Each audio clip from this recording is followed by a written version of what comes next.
गौर से सुनो, एक अनसुना तरीका जिससे आप घर बैठे बैठे अपनी आंखों की रोशनी को आसानी से बढ़ा सकते हैं। ये कैसे करना है, चलिए जानते हैं आज की बौद्ध कहानी के माध्यम से। एक बार एक युवक जो अपनी आंखों को लेकर बहुत परेशान रहता था, वह एक गुरु के पास जाता है जो कि आयुर्वेद के एक बहुत बड़े ज्ञाता थे। वह युवक गुरु को प्रणाम करता है और कहता है, हे मुनिवर, मैं अपनी आंखों को लेकर बहुत परेशान हूं। मेरी आंखों की रोशनी दिन भर कम होते जा रही है।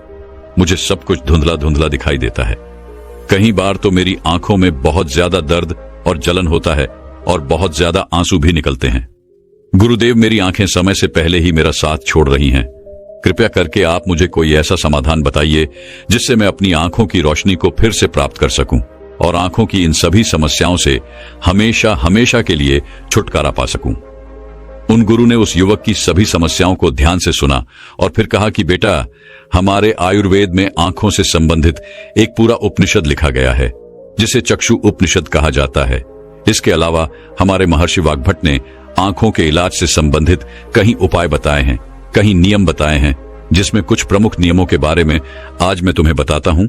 और इसके साथ ही आज मैं तुम्हें एक ऐसे चूर्ण के बारे में बताऊंगा जिसका 15 दिन उपयोग करने से ही आपकी आंखों की ज्योति जो है वह वापस लौट आएगी।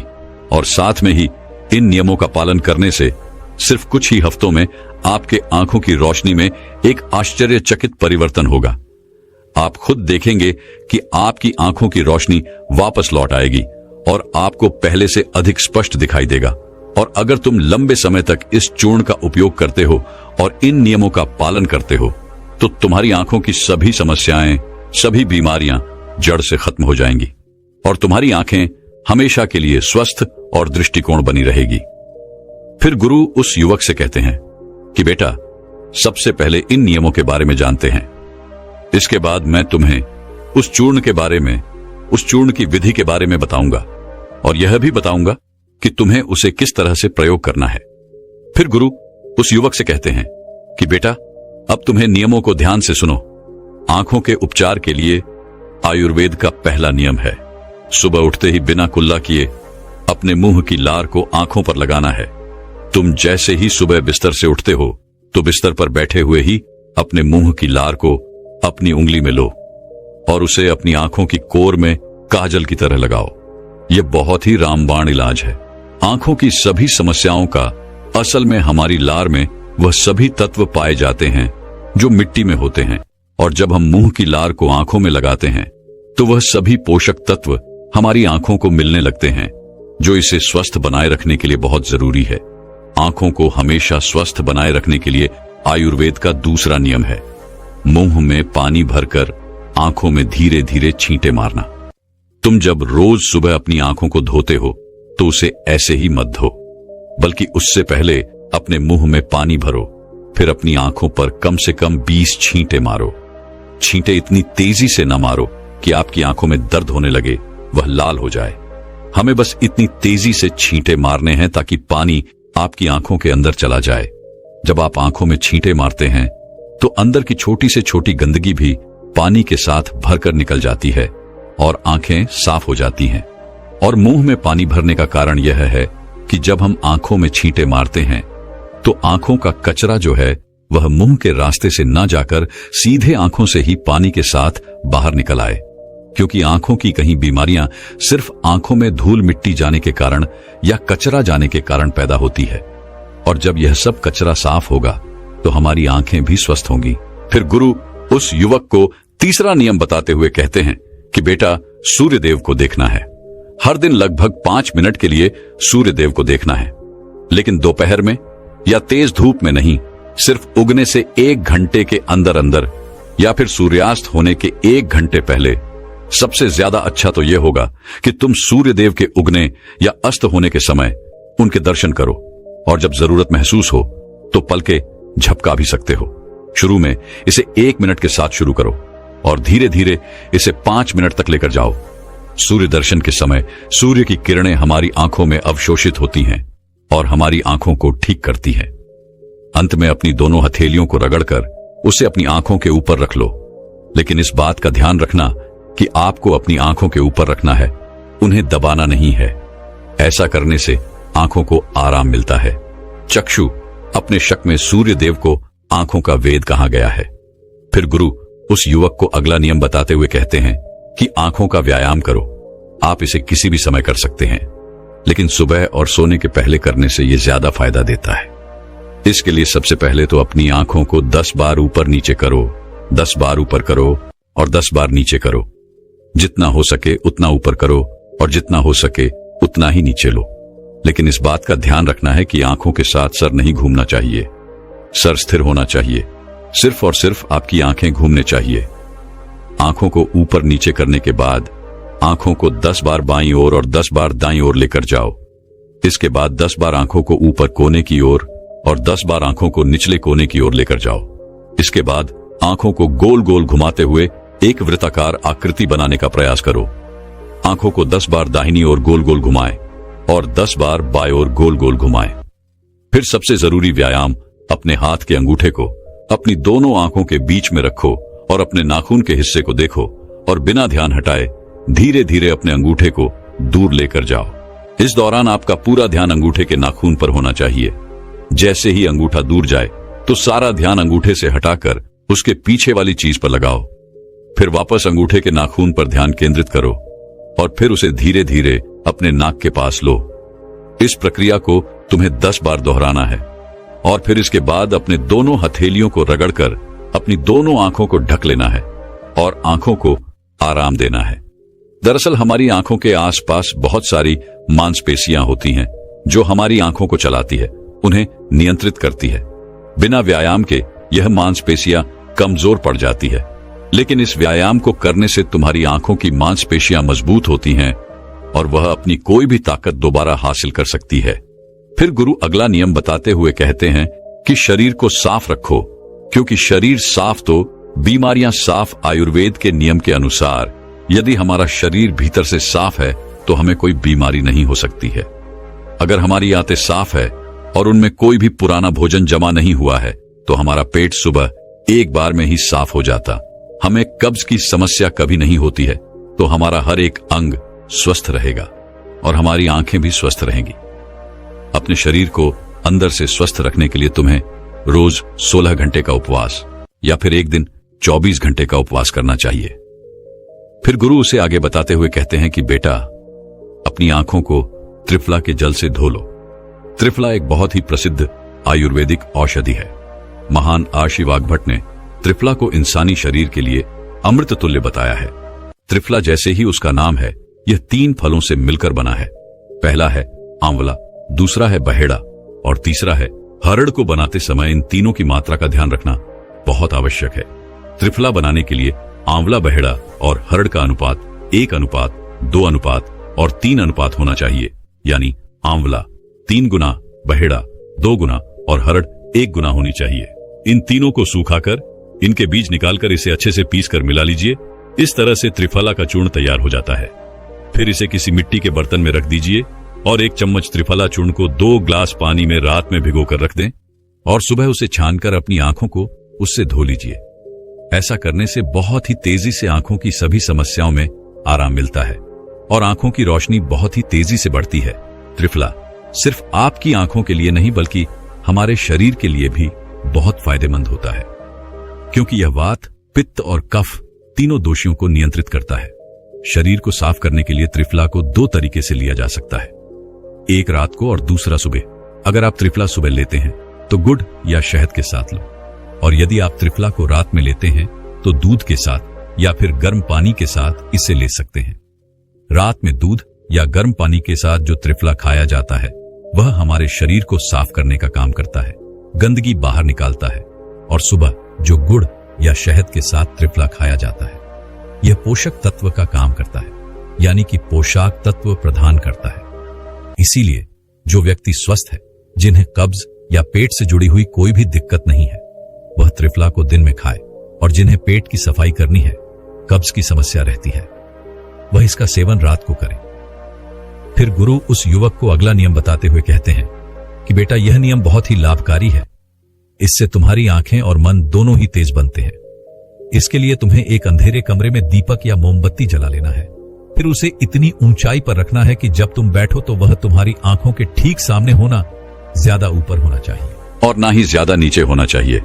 इसके बाद आपको अपनी पीठ को सीधा करके आरामदायक स्थिति में बैठ जाना है और अपनी दृष्टिकोण उस दीपक या मोमबत्ती की ज्वाला पर यानी ज्योति पर केंद्रित करना है और लगातार उस ज्योति को देखना है। इस बीच यदि तुम पलक झपकाना चाहते हो तो आप झपका सकते हो, लेकिन कोशिश करो कि जितनी देर तुम बिना पलक झपकाए रह सकते हो तो बिना पलक झपकाए रहो। थोड़ी देर में तुम देखोगे कि तुम्हारी आंखों से आंसू बहने लगेंगे, लेकिन चिंता करने की कोई जरूरत नहीं है, क्योंकि यह क्रिया हमारे आंसुओं के द्वारा हमारी आंखों की सफाई कर रही है। इस प्रक्रिया के बीच आप आंखों के आंसू को रोकने का प्रयास ना करें, बस इन्हें बहने दें। इस दौरान अपने हाथों से अपनी आंखों को भी स्पर्श नहीं करना है। जब यह प्रक्रिया पूरी हो जाए तब अपनी दोनों हथेलियों को रगड़कर धीरे धीरे अपनी आंखों के पास लेकर जाओ और आंखों को ढक लो। यह प्रक्रिया रोज रात को सोने से पहले कुछ मिनट के लिए करो। फिर तुम स्वयं देखोगे कि तुम्हारी आंखों की रोशनी दिन प्रतिदिन बढ़ती जा रही है। इस प्रक्रिया को करने से आपकी आंखों की रोशनी के साथ साथ आपकी एकाग्रता भी बढ़ती है। फिर गुरु उस युवक को अगला नियम बताते हुए कहते हैं कि किसी भी ठंडी सब्जी जैसे खीरा, लौकी और आलू के छोटे छोटे टुकड़ों को कुछ मिनट तक अपनी आंखों के ऊपर रखो। जब हम खीरे या लौकी को इस तरह से छोटे छोटे टुकड़ों में काटकर आंखों के ऊपर रखते हैं तो हमारी आंखों के आसपास का जो क्षेत्र है वह ठंडा हो जाता है और बाकी का क्षेत्र गर्म रहता है, जिससे आंख और सर के बीच का जो तापमान है उसमें अंतर आ जाता है और ज्यादा से ज्यादा रक्त आंखों की तरफ आने का प्रयास करता है। फिर जिस जगह पर रक्त का प्रवाह ज्यादा होता है उस जगह का इलाज खुद ब खुद शुरू हो जाता है। इस प्रक्रिया को आपको हर दिन 10 से 12 मिनट तक जरूर करना है। इससे आपकी आंखों की रोशनी बढ़ेगी और आप ताजगी महसूस करेंगे। फिर गुरु उस युवक को अगला नियम बताते हुए कहते हैं कि बेटा, तुम्हें रोज ऐसा काम करना है जिसमें ज्यादा रक्त का प्रवाह हो, जैसे शीर्षासन, भस्त्र का आसन। ऐसे आसनों को करने से रक्त की ज्यादा मात्रा आंखों की तरफ जाती है और आंखें स्वस्थ बनी रहती है। फिर गुरु उस युवक को कहते हैं कि बेटा, तुमने नियमों के बारे में तो जान लिया, अब मैं तुम्हें उस चूर्ण के बारे में बताता हूं जिसका उपयोग तुम्हें करना है, और उसका उपयोग करने से कभी भी तुम्हारे आंखों की ज्योति खराब नहीं होगी, और अगर जिनको चश्मा लग चुका चाहे उनका चश्मा भी कुछ हफ्तों में उतर जाएगा। इस चूर्ण को बनाने के लिए आपको 4 चीजों का प्रयोग करना है, जिसमें पहली चीज है सौंफ, दूसरी चीज है बादाम, तीसरी चीज है धागे वाली मिश्री और चौथी चीज है काली मिर्च। हमें सबसे पहले तवे पर सौंफ को थोड़ा सेक लेना है। सौंफ को नेत्र ज्योति के रूप में अव्वल माना जाता है। इसकी तासीर ठंडी होती है। इसके साथ ही यह खाने को पचाने में बहुत ज्यादा मदद करती है। सौंफ हमारे शरीर के मोटापे को भी कम करती है।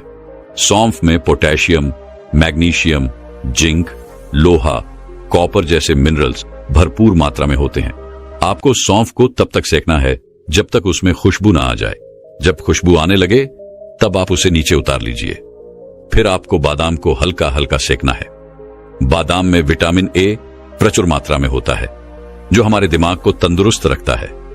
इसमें प्रोटीन एवं फाइबर काफी अच्छी मात्रा में पाए जाते हैं, जिसकी वजह से हमारा पेट भरा भरा रहता है और यह हमारे मोटापे को भी कम करती है। इसके बाद आपको बादाम और सौंफ को अच्छी तरीके से पीस लेना है।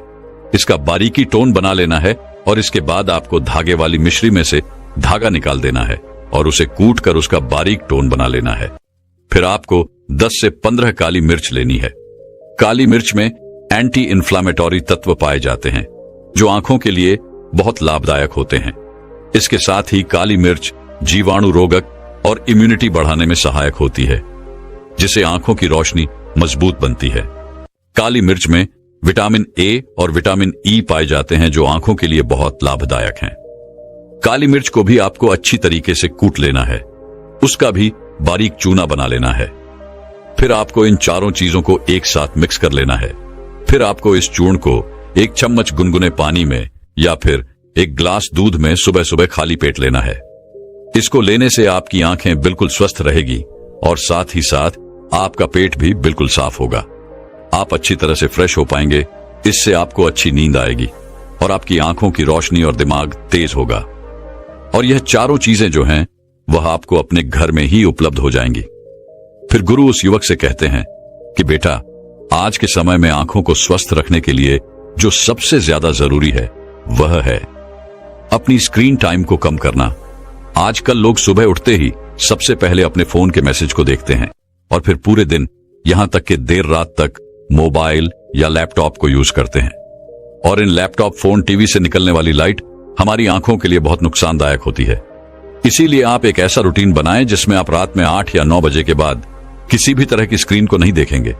ऐसा करने से आपकी आंखों को तो आराम मिलेगा ही, साथ ही साथ आपकी नींद जो है वह गहरी हो पाएगी और अगले दिन आपका रोना महसूस करेंगे। और अगर आपका काम देर रात तक लैपटॉप पर है तो आप हर कुछ देर में ब्रेक लो, आंखों को बंद करो और उन्हें आराम दो। इसके अलावा आप अपने खाने में विटामिन ए और विटामिन सी को शामिल करो, जैसे गाजर, संतरा, चक्र इत्यादि।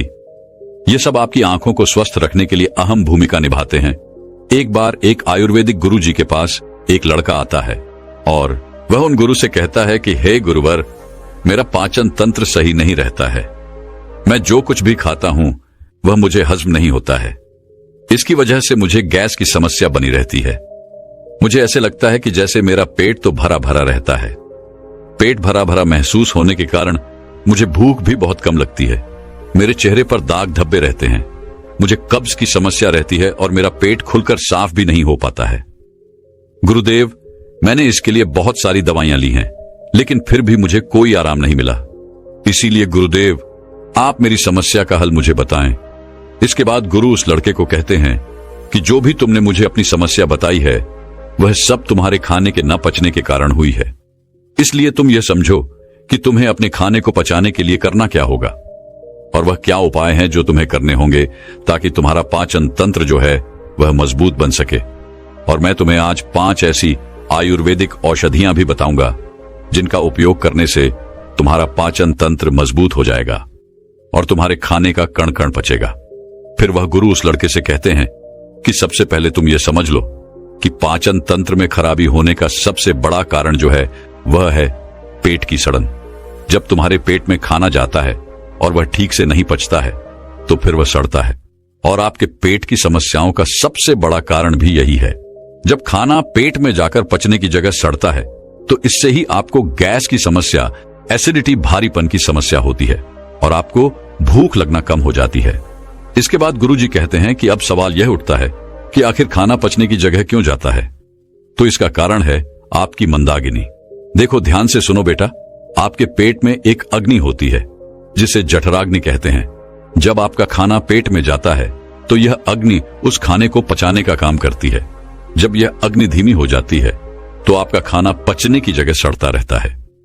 अब यह अग्नि जो है वह मंद क्यों होती है, तो इसको समझने के लिए आपको आयुर्वेद के 4 नियमों को समझ लेना बहुत जरूरी है। अगर इन 4 नियम के हिसाब से आप अपनी जीवन शैली और अपने खान पान में परिवर्तन कर लेते हैं तो आपके पाचन की समस्याओं में से 90% समस्याओं का हल तो हो ही जाएगा। चाहे फिर आपको कॉन्स्टिपेशन की समस्या हो, लूज मोशन की समस्या हो या फिर कोई भी पेट से संबंधित विकार हो। वह गुरु उस लड़के को पहला नियम बताते हुए कहते हैं, अशुभ आहार। हमारे आयुर्वेद में कहा गया है कि आप भोजन को पकने के 3 घंटे के अंदर अंदर उसे खा लें और ज्यादा से ज्यादा आप 5 घंटे के अंदर उसे खा लें। लेकिन अगर भोजन को पकाए हुए 5 घंटे से ज्यादा हो गया है तो आप उस भोजन को ना खाएं, क्योंकि ऐसा भोजन जठराग्नि पर दबाव डालता है जिसको पचाना थोड़ा सा मुश्किल हो जाता है और आप बाजार से डिब्बा बंद चीजें लेकर आते हैं, उनको खाते हैं। वह चीजें तो कहीं महीनों और कहीं साल पुरानी होती है और आप उन्हें बड़े मजे से खाते हैं। 3 से 5 घंटे के बाद का खाना खाना भी हानिकारक होता है। वह खाना भी खाने के लायक नहीं होता है और आप 1 साल पुरानी, 2 साल पुरानी चीजें जो डिब्बों में बंद होती हैं उन्हें बड़े चाव से खाते हैं। क्या वह चीजें आपके शरीर पर गलत प्रभाव नहीं डालती है? डिब्बा बंद चीजों में केमिकल डाले जाते हैं। वह केमिकल इन चीजों की वैधता तो बढ़ा देते हैं लेकिन आपके स्वास्थ्य पर बहुत बुरा असर डालते हैं। और दूसरी ओर जंक फूड, फास्ट फूड जैसे पिज्जा, चाउमीन आदि स्वाद के चक्कर में आप खाते हैं, मीठी मीठी मिठाइयां खाते हैं। इनको भी आपको त्यागना होगा। आपकी जठराग्नि की एक सीमित मात्रा होती है कि वह इस तरह का भोजन और इतना ही भोजन पचा सकती है। जब आप अपने पाचन तंत्र पर ज्यादा दबाव डालते हैं तो आपको मंदाग्नि की समस्या हो जाती है। फिर इसके बाद आप जो भी खाते हैं वह पचने की जगह सड़ता है। फिर गुरु उस लड़के को दूसरा नियम बताते हुए कहते हैं कि भोजन सीमित मात्रा में ग्रहण करें।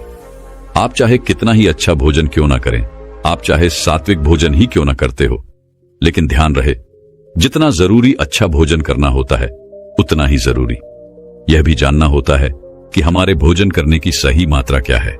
कहने का मतलब है कि ज्यादा भोजन भी आपको नुकसान कर सकता है, फिर चाहे वह कितना ही अच्छा भोजन क्यों ना हो। इसको समझने के लिए आप इस उदाहरण से समझें। जैसे आप अग्नि में थोड़ा थोड़ा घी डालते हैं तो अग्नि जलती रहती है, लेकिन वहीं पर अगर आप उसमें एकदम से बहुत सारा घी डाल दें तो क्या अग्नि जलेगी? नहीं। न ज्यादा घी डालने से, एकदम ज्यादा घी डालने से वह अग्नि बुझ जाएगी। वैसे ही अगर आप ज्यादा भोजन ग्रहण करेंगे तो इससे आपके पाचन तंत्र पर बहुत ही बुरा असर पड़ेगा। आपका पाचन तंत्र उसे पचा नहीं पाएगा और वह खाना जाकर आपके पेट में सड़ता रहेगा। फिर वह गुरु उस लड़के को तीसरा नियम बताते हुए कहते हैं, सही भोजन और सही मात्रा में भोजन खाने के साथ साथ यह भी जानना जरूरी है कि भोजन को खाने का सही समय क्या है। आप सुबह के समय नाश्ता खाएं, जिसमें आप फल सब्जियां आदि खा सकते हैं, या फिर आप जूस पी सकते हैं। इसके बाद दोपहर में आप खाना खा सकते हैं। उसका सही समय 12 से 1 बजे के बीच होता है। इसके बाद आपको शाम का खाना जो है वह थोड़ा जल्दी खाना होगा, जैसे कि आप शाम का खाना 6 से 7 बजे के बीच खा लें। और शाम का खाना आपको बिल्कुल हल्का खाना चाहिए।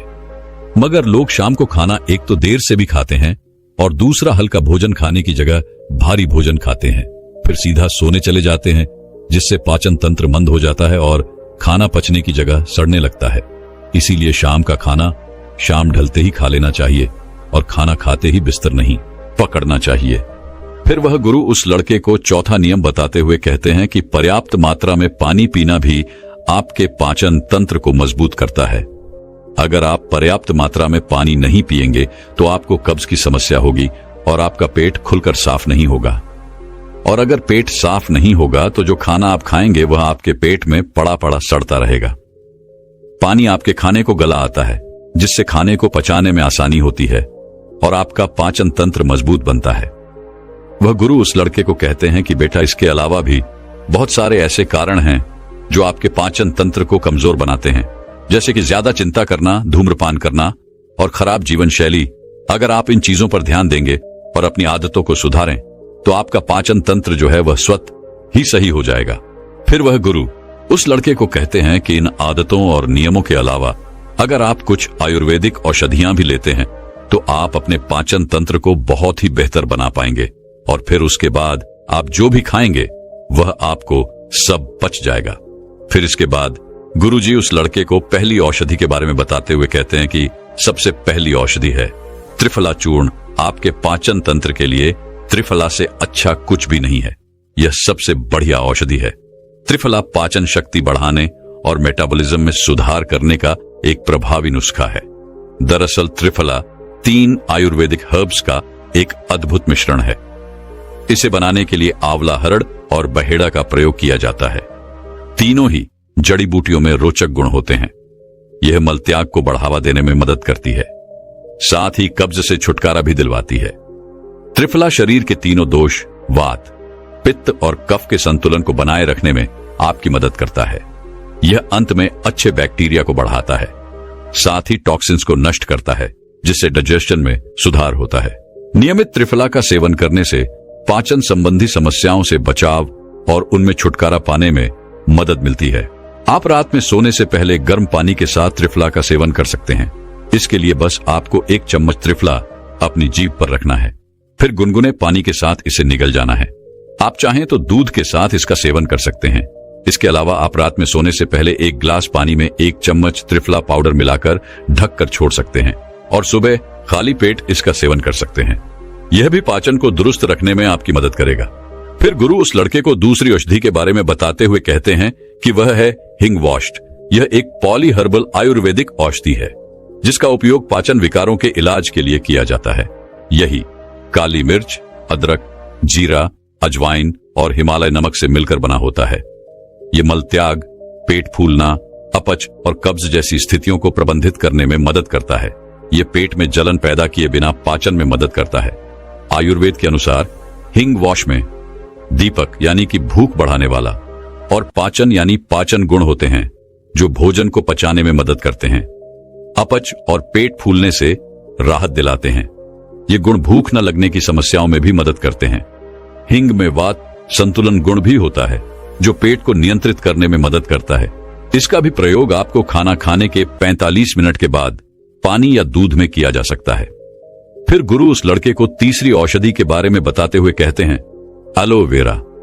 एलोवेरा का नाम किसी भी स्किन या फिर हेयर प्रॉब्लम के लिए सुझाया जाता है, लेकिन यह पेट की समस्याओं के लिए भी इसी तरह कारगर साबित होता है।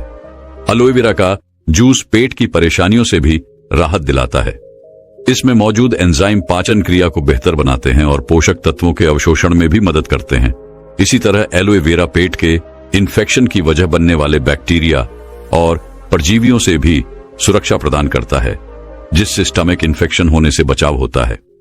कॉन्स्टिपेशन और एसिड रिफ्लेक्स जैसी पेट से जुड़ी समस्याओं से बचाने में भी एलोवेरा का जूस बहुत ही फायदेमंद है। इसके अलावा यह इम्यून सिस्टम को मजबूत बनाने और मेटाबॉलिज्म को बढ़ाने में भी मदद करता है। इसके बाद गुरुजी उस लड़के को चौथी चीज बताते हुए कहते हैं कि आप ऐसी समस्या में हर्बल चाय का इस्तेमाल भी कर सकते हैं। ये चाय उबाले जाने वाली जड़ी बूटियों के मिश्रण से बनती है, जिनमें अनेकों और सदियां मिलाई जाती हैं।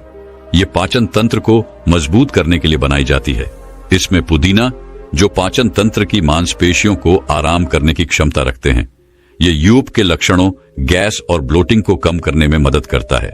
इसमें अदरक, जो एंटी इन्फ्लेमेटरी गुणों से भरपूर होता है, पाचन को प्रोत्साहित करने में मदद करता है और उपस्थित गैस और ब्लोटिंग को कम करने में सहायता प्रदान करता है। इसमें धनिया, जिसमें गारमेंट गुण होते हैं, वह भी पाचन को सहायता प्रदान करता है और मलाशय को शांत कर सकता है। इसी तरह कई अन्य जड़ी बूटियां होती हैं जो आपके पाचन तंत्र को मजबूत कर सकती हैं। आप इन सभी के मिश्रण से हर्बल चाय बना सकते हैं, जो आपके पाचन तंत्र को मजबूत बनाने में आपकी सहायता करेगी। ध्यान रखें, इस तरह की चाय में आपको चीनी नहीं डालनी है। आप चाहे तो थोड़ा सा शहद इसमें डाल सकते हैं, और जिनको डायबिटीज है वह इस चाय को फीकी ही पिए। इसके बाद गुरु उस लड़के को पांचवी और अंतिम औषधि बताते हुए कहते हैं, अजवाइन पाचन तंत्र ठीक ना होने की वजह से लोगों में गैस की प्रॉब्लम देखी जा सकती है। अजवाइन का पानी गैस की दिक्कत को भी कम करता है और पेट फूलने की समस्या में भी आराम देता है। इसके साथ ही अजवाइन जो है वह पेट में एंटर में भी राहत देता है। इसके पानी में कुछ विशेष एंजाइम पाए जाते हैं जो आंतों की सफाई करते हैं और इससे भोजन के पोषक तत्वों के अवशोषण में मदद मिलती है। अजवाइन का पानी तेजी से वजन को घटाता है और मेटाबॉलिज्म को दुरुस्त रखता है। अगर आपका कोलेस्ट्रॉल लेवल बढ़ता रहता है या फिर घटता रहता है तो यह उसे भी कंट्रोल करता है। इसके बाद वह गुरु उस लड़के से कहते हैं कि बेटा, आप इन 5 औषधियों में से कोई भी एक औषधि इस्तेमाल कर सकते हैं और आप अपने जीवन शैली में जो मैंने तुम्हें नियम बताए उनका अनुसरण करके तुम अपने पाचन तंत्र को बहुत ही जल्दी मजबूत बना सकते हैं। राजा ने स्पष्ट किया कि जब दीक्षा लेनी ही है और संन्यास्त होना ही है तो मुझे आपका सभी शर्तें मंजूर है। और फिर तथागत बुद्ध ने आदेश दिया और कहा, अपने कपड़े उतारो, अपने जूते उतारो और नग्न हो जाओ, और इसी नग्न अवस्था में अपने राज्य के राजमार्गों पर स्वयं को जूते मारते हुए चक्कर लगाकर आओ। राजा असमंजस में पड़ गया। तथागत बुद्ध यह क्या कह रहे हैं? मैं एक राजा हूं, इस तरह से मैं नग्न होऊंगा और नग्न होकर अपनी ही सड़कों पर कैसे खुद को जूते मारते हुए चक्कर लगाऊं? लेकिन फिर भी राजा को संन्यास्त होना था, तो उन्होंने भगवान बुद्ध की शर्तें मान ली और वह वैसा ही करने के लिए निकल पड़ा। राजा ने वैसा ही किया। वह नग्न होकर स्वयं को जूते मारते हुए राज्य की सड़कों पर दौड़ने लगा और यहां उसके चले जाने पर शिष्य ने बुद्ध से कहा कि बनते, जब हम आपसे दीक्षा लेने आए थे तब आपने तो ऐसी कठोर शर्त नहीं लगाई थी। आप तो स्वयं करुणा अवतार हैं, फिर आपने राजा के साथ ऐसा कठोर व्यवहार क्यों किया? तब भगवान बुद्ध बोले, जब तुम लोग संन्यास लेने आए थे तब तुम्हारे अहंकार बहुत बड़े नहीं थे, इसीलिए तुम लोगों से घर घर भिक्षा न करवा के ही काम बन गया। यह तो एक बड़े राजा है, इसका अहंकार भी बहुत बड़ा है, इसलिए जितना बड़ा रोग उतनी बड़ी दवाई, इसलिए महारोग की दवाई भी अधिक शक्तिशाली होती है। किसी कारणवश मैंने इनका परीक्षा भी इतना कठिन किया है। राजा जब इस दशा में अपनी ही प्रजा के सामने से गुजरेगा तो उसका अहंकार चूर चूर हो चुका होगा। राजा ने शाम तक शर्त पूरी कर ली और बुद्ध के चरणों में आकर गिर गया और फिर बोला, तथागत, अब तो मुझे आप दीक्षा देकर मुझे संन्यास्त करें। भगवान बुद्ध ने राजा के सिर पर मुकुट रखा और कहा कि अब तुम्हें संन्यास लेने की जरूरत ही नहीं है। जाओ और कर्ता भाव छोड़कर साक्षी भाव से राज करो। अब तो तुम राजस्व हो चुके हो, अब तुम राजस्व हो। देखिए दोस्तों, किस तरह से भगवान बुद्ध ने एक राजा को उपदेश दिया और राजा का जीवन धन्य हो गया। दोस्तों, ये छोटे से उपदेश से आपको क्या ज्ञान प्राप्त हुआ, कमेंट में हमें जरूर बताइएगा। चलिए अब जानते हैं स्वास्थ्य से संबंधित बहुत ही महत्वपूर्ण जानकारी। क्या आप जानते हैं कि यह हमारा शरीर किससे बना है? ये सबसे पहले जानना बहुत जरूरी है। और हमारे शरीर में कौन से 3 दोष पाए जाते हैं? हमारा शरीर 5 तत्वों से बना है और हमारा शरीर में 3 दोष पाए जाते हैं, वात दोष, पित्त दोष और कफ दोष। इसे जानना जरूरी है क्योंकि यह हर एक बीमारी का कारण होता है, क्योंकि हर एक बीमारी जड़ यही 3 दोष है। इसीलिए जानना जरूरी होता है। तो आपका शरीर का सबसे महत्वपूर्ण दोष ये 3 दोष हैं, पित्त दोष, वात दोष और कफ दोष। अगर आपके शरीर का वात दोष गड़बड़ हो गया तो 60 से 70 पर बीमारी होगी। अगर आपके शरीर का पित्त दोष गड़बड़ हो गया तो आपके शरीर में 15 से 20 पर बीमारियां होती हैं। और यदि आपके शरीर का कफ दोष गड़बड़ हो गया तो 5 से 10 पर बीमारी होती है। अब इस तीनों प्रवृत्ति हमारे शरीर में कब से कब तक रहती है? जब हम जन्म से बाल्य अवस्था में रहते हैं, यानी जब हमारा जन्म होता है और 14 साल की उम्र तक हमारे शरीर में कॉफ प्रवृत्ति ज्यादा होती है। इस समय कॉग ज्यादा बनता है। यह प्रकृति की देन है। कॉफ इसलिए बनता है क्योंकि हमारा शरीर ग्रो करता है। कॉफ बनना जरूरी है क्योंकि यह कॉफ हमारे शरीर के बहुत ही महत्वपूर्ण अंग है। बस हमें यह ध्यान देना है। हम अपने बच्चों को ऐसी कोई चीज नहीं देना है जिससे उनका कॉफ और बढ़ जाए, क्योंकि बच्चे उस समय कुछ नहीं जानते। माता पिता को जागरूक होना होगा। बस हमें अपने बच्चे को कुछ भी ऐसे चीज नहीं देना है जिससे उसका कफ और बढ़ जाए। कॉफ बनाने वाली चीजें हमें उन्हें नहीं खिलाना है। नहीं तो क्या होगा? कॉफ से संबंधित जो 5 से 10 पर बीमारी है, जैसे टीबी, दमा, अस्थमा, ये सारी बीमारियां इसकी वजह से होती हैं। ये हर माता पिता को ध्यान देना होगा। उसके बाद हम आते हैं बाल्य अवस्था से युवा अवस्था में। युवा अवस्था की आयु कितनी होती है? जब हम 15 साल से 60 साल के बीच में होते हैं, इस समय हमारा शरीर युवा अवस्था में होता है। इस समय हमारे शरीर में पित्त प्रवृत्ति सबसे ज्यादा होता है, सबसे ज्यादा पित्त बनता है। इसलिए हमें यह ध्यान देना होगा कि हम ऐसी कोई भी चीज ना खाएं जिससे हमारा पित्त बढ़ जाए। अगर हमारे शरीर में पित्त दोष बढ़ जाएगा तो हमारे शरीर में 15 से 20 पर बीमारियां होती हैं। इसके बाद हमारा आता है वृद्धावस्था था। 60 साल की उम्र हमारा वृद्धावस्था होता है। इस समय हमारे शरीर में वह दोष बढ़ता है और वात दोष से संबंधित 60 से 70 पर बीमारियां हमारे शरीर में होती हैं। तो आपको ऐसी कोई चीज नहीं खाना है जिससे वात दोष बढ़े। तो दोस्तों, यह आप समझ गए कि आपके शरीर में 3 दोष का क्या रोल है। इसलिए इन 3 दोषों से संबंधित जो भी जानकारी जहां से भी उपलब्ध हो, एकत्र करें और उसे अपने जीवन में लागू करें, कारण को दूर करें। और हमेशा इस बात का ध्यान रखें कि इन 3 दोषियों में क्या खाना चाहिए और क्या नहीं खाना चाहिए। इस दोषियों को बढ़ाने वाली चीजें कभी ना खाएं। अब आप इन तीनों दोषियों के बारे में जान गए हैं, तो अब जान लें कि आपका शरीर 5 तत्वों से कैसे बना है। आपका शरीर 5 तत्वों से बना है और इन 5 तत्वों में प्रोटीन्स, विटामिन्स, सारे तत्व आते हैं। अब इस 5 तत्वों में और 3 दोषों में जो भी कमी आती है, तभी आपका शरीर बीमार होता है। अन्यथा आपका शरीर बीमार नहीं होता। अब आप समझ गए आपका शरीर बीमार होने का क्या कारण है। जैसे कुछ लोग रोते हैं, भगवान ने हमें ये कष्ट दे दिया, भगवान ने हमें ये बीमारी दे दिया, हमें गैस्ट्रिक अल्सर हो गया, हमें थायराइड, ब्लड प्रेशर, शुगर हो गया। क्यों हो गया? भगवान ने नहीं दिया, आपने खुद पाला है। जब प्रकृति आपको खाना खाने के नियमों का पालन करने के लिए कहती है, पानी पीने के नियमों का पालन करिए, इस प्रकृति का नियम पालन करिए, तो आप क्यों नहीं कर रहे हैं? जबकि हमारा शरीर उसी तत्वों से बना है प्राकृतिक तत्वों से ही तो बना है। हमारा शरीर भी पानी से ही तो बना है, खाने से ही तो बना है, पोशाक तत्वों से ही तो बना है। ये सारे नियमों का आपको पालन करना होगा। अब जब यह हमारा पित्त दोष कह रहा है कि यह चीज नहीं खाई, यह पित्त और बढ़ेगा, तो आप उसे क्यों खाते हैं? पिज्जा, बर्गर आप क्यों खाते हैं? चाय आप क्यों पीते हैं? चीनी आप क्यों खाते हैं? मैदा आप क्यों खाते हैं? जब आप ये सारी चीजें खा रहे हैं तो आपके पेट में एसिडिटी बनेगा, आपका पाचन तंत्र बीमार पड़ेगा। तो जब आपका पाचन तंत्र बीमार होगा तो अनेक बीमारियां आपको आएगी। ये तो आप खुद कर रहे हो ना, ब्रह्मांड नहीं दे रहा है, भगवान नहीं कर रहा है, हम आप इसे खुद जाने अनजाने में कर रहे हैं। हम अपने मन को, अपनी जीभ को कंट्रोल नहीं कर पा रहे हैं। तो दोस्तों, ये सारी चीजें आप छोड़ दीजिए। अब बात करते हैं कि हमें अपने शरीर पर कौन सा तेल लगाना चाहिए, कहां पर लगाना चाहिए, इस बारे में जानते हैं। आप समझ गए आपके शरीर का निर्माण कैसे होता है। इसे सुरक्षित रखना आपके हाथ में है, इसकी कि सुरक्षा आप खुद कीजिए। शरीर के 4 महत्वपूर्ण अंग है जिससे आपकी शरीर की सारी नसें जुड़ी हुई हैं। पहला है नाभि, दूसरा है पैर का तलवा, तीसरा है आपकी नाक और चौथा है आपका सर। यह 4 सबसे महत्वपूर्ण अंग है और इन चारों जगह पर आपको तेल लगाना है। बस ये ध्यान देना है कि आपको कब लगाना है और कैसे लगाना है। तो सबसे पहले चलते हैं आपके पैरों के तलवे। जो व्यक्ति रोज सुबह जागकर मॉर्निंग वॉक करता है, नंगे पैर जमीन पर या फिर हरी घास पर, तो दोस्तों उसकी आंखों की रोशनी कभी कम नहीं होती। तो इसीलिए आपको पैरों के तलवे में शुद्ध तोरी का तेल लगाना है। इसके अलावा आप शुद्ध सरसों का तेल भी लगा सकते हैं। जब आप रात में सोने जाएं तो उसके पहले गुनगुने पानी से अपना पैर धो लीजिए। पैर धोने के बाद बढ़िया से उसे साफ कर लीजिए, सूख जाए। जब आप बिस्तर पर लेट जाएं और अपने हाथ से मालिश कर लीजिए।